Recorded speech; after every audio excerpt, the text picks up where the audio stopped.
Hello guys, नमस्कार। आप सभी को मेरा यूट्यूब चैनल स्वागत है। और आज का जो टॉपिक है वो है, यदि हमारी कंपनी बढ़ी हुई जो मिनिमम वेज है, यदि इन बढ़ी हुई मिनिमम वेज को यदि नहीं बढ़ाती है तो हम क्या कर सकते हैं। देखिए, कानूनी तौर पर हम या आप कुछ नहीं कर सकते हैं एक कंपनी पर, क्योंकि जो लेबर और जो जो मालिक है उन दोनों के बीच में एक लॉ बन चुका है, जिन्हें हम लेबर लॉ भी कहते हैं। इस लॉ के तहत हमें यह बताया गया है कि हमें लेबर को कितनी घंटे काम करनी है कंपनी में, कॉन्ट्रैक्टर द्वारा लेबर को कितनी पेमेंट देनी है, कब देनी है, कॉन्ट्रैक्टर लेबर को क्या क्या फैसिलिटीज़ देनी है, ये सब इस लॉ में बताया गया है, जिनका नाम है लेबर लॉ।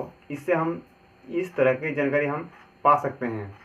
हमें ये बताते हुए बहुत दुख की बात हो रही है, क्योंकि आज कोई भी व्यक्ति यदि कोई किसी कॉन्ट्रैक्टर के अंडर में काम करता है तो उनका जीवन जीते जी नरक के समान उसे देखा जा रहा है। क्योंकि कॉन्ट्रैक्टर के अंडर में काम करना आज की डेट में उस व्यक्ति की जो वैल्यू होती है, जो समाज में जो इमेज होती है, वो कहीं ना कहीं एक कम होती दिखाई दे रही है। क्योंकि उन्हें लगता है कि यदि कोई MBA किया हुआ लड़का यदि कॉन्ट्रैक्टर के अंडर में यदि 20,000 में काम करता है तो उन्हें बेवकूफ़ समझा जाता है, क्योंकि इतनी पढ़ाई लिखने के बाद उन्हें आज 20,000 की नौकरी कर रहा है, ऐसे बोला जा रहा है। आज यदि कोई लड़का इंजीनियरिंग करने के बाद 15,000 यदि किसी कॉन्ट्रैक्टर के अंडर में काम करता है तो उन्हें लोग अनपढ़ कहते हैं। यदि कोई व्यक्ति LLB करने के बाद यदि वो 10 से 12,000 की नौकरी करता है तो उन्हें अज्ञानी कहते हैं।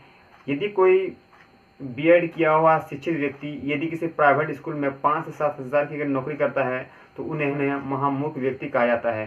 तो इसमें क्या कितनी सच्चाई है, आप अपने ज्ञान से इस चीज़ की अंदाजा आप लगा सकते हैं कि कौन व्यक्ति कितना सही है। लोगों की नज़रों में कॉन्ट्रैक्टर वर्कर की नौकरी करना बहुत ही दुख की बात होती है। और ये समस्या आज इतनी बढ़ गई है, जब स्टेट में ये न्यूज़ फैला गया है कि एक स्टेट में इनकी जो मजदूरी रेट है बढ़ गई है, तो बाकी स्टेट के जितने भी मजदूर हैं उनमें एक खलबली मच गई है कि वेज एक स्टेट में बढ़ सकती है तो बाकी स्टेटों में क्यों नहीं बढ़ सकती है। और इस तरह का काफ़ी सवाल और जवाब यूट्यूबर एक दूसरे से शेयर कर रहे हैं, अपने साथी से बात कर रहे हैं कि ये आपकी कंपनी में ये रेट बढ़ा कि नहीं बढ़ा, आपकी रेट कंपनी में कितनी वेज बढ़ा। जबकि ऐसे कोई समाचार या फिर ऐसे कोई न्यूज़ अभी तक लोकल न्यूज़पेपर या लोकल न्यूज़ चैनल में ऐसा कुछ अभी तक नहीं पब्लिश हुई है। इससे हम ये पता लगा सकते हैं कि 1 अक्टूबर 2024 में हमारी मिनिमम वेज कितनी बढ़ी है।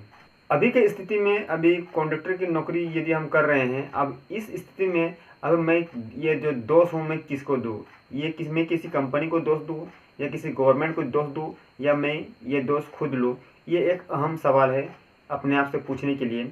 और वो अहम सवाल ही हमें इस जो नर्क की जो दलदल है कॉन्ट्रैक्टर वर्कर से, ये जो कॉन्ट्रैक्टर की जो काम है, इस नर्क की दलदल से हमें वो बाहर निकाल सकता है। कौन सी स्किल है जिसके चलते मुझे आज कंपनी 26,000 देगी। यदि वाकई में आपके पास ऐसा कोई स्किल है तो आपको थोड़ी देर आपको उस कंपनी में वेट करना चाहिए 3 महीने तक। और 3 महीना में आप एक लिस्ट बना लीजिए कि मुझे 30 इन 3 महीनों में मुझे इस कंपनी से बाहर निकलना है। इसके लिए आप एक आउटसोर्स इनकम आप बाहर में स्टार्ट कर सकते हैं उस स्किल के हिसाब से जो आप काम कर रहे थे इस कंपनी में। और जब ये का सेकेंड इनकम सोर्स जब लागू हो जाएगा तो आप उस कंपनी को बाय बाय कह दीजिए, क्योंकि यही एक जरिया है आप उस कंपनी से बाहर निकलने के लिए, आप कॉन्ट्रैक्टर वर्कर की जो नर्क की ज़िंदगी से बाहर निकलने के लिए। यदि आप इसी कॉन्ट्रैक्टर की नर्क की ज़िंदगी में दलदल में फंस जाएंगे तो आप कभी भी इस रास्ते से बाहर नहीं जाएंगे और समाज आपको हमेशा ही नीचा और भेदभाव की दृष्टिकोण से देखेंगे। क्योंकि आपको पता है कि कॉन्ट्रैक्टर वर्कर में काम करना, कॉन्ट्रैक्टर की जो कम सैलरी में काम करना और आपकी ज़िंदगी को चलाने के लिए कहीं ना कहीं वो सामान नहीं है। यदि आप में कोई स्किल है तो सबसे बेस्ट यही होगा कि आप खुद का कोई स्टार्टअप खोलिए, हमें आपकी स्टार्टअप के बारे में शेयर कीजिए, हम आपकी मदद ज़रूर करूँगा, हम आपकी स्टार्टअप में ज़रूर शामिल होंगे।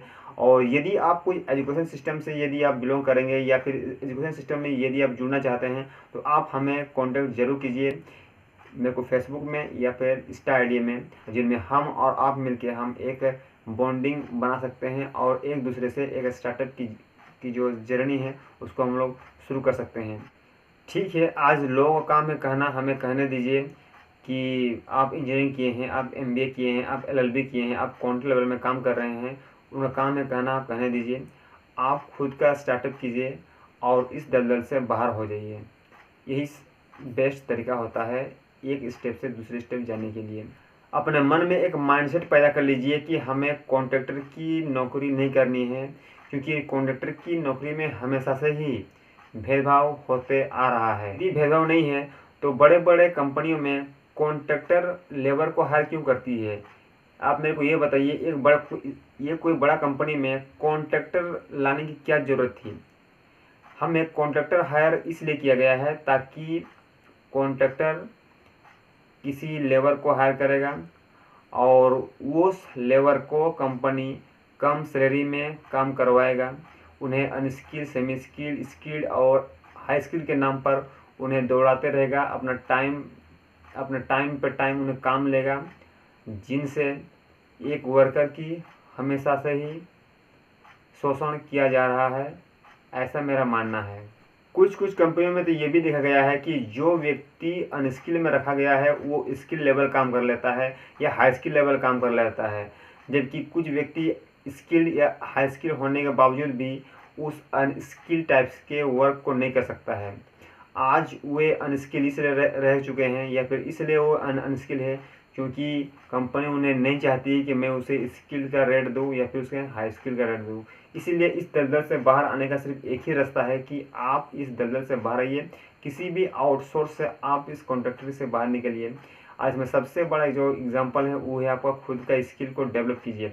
आप ठीक है, आज यदि आप बाहर नहीं आ सकते हैं तो आप अभी काम करते रहिए, एक्सपीरियंस लीजिए, अनुभव लीजिए और उस अनुभव की बेसिस से आप बाहर में काम करिए, ताकि आप की जो जो अनुभव है उसे लोगों को तो दिखाइए, ताकि आपको भी और लोगों को भी ये लगे कि आप सही थे।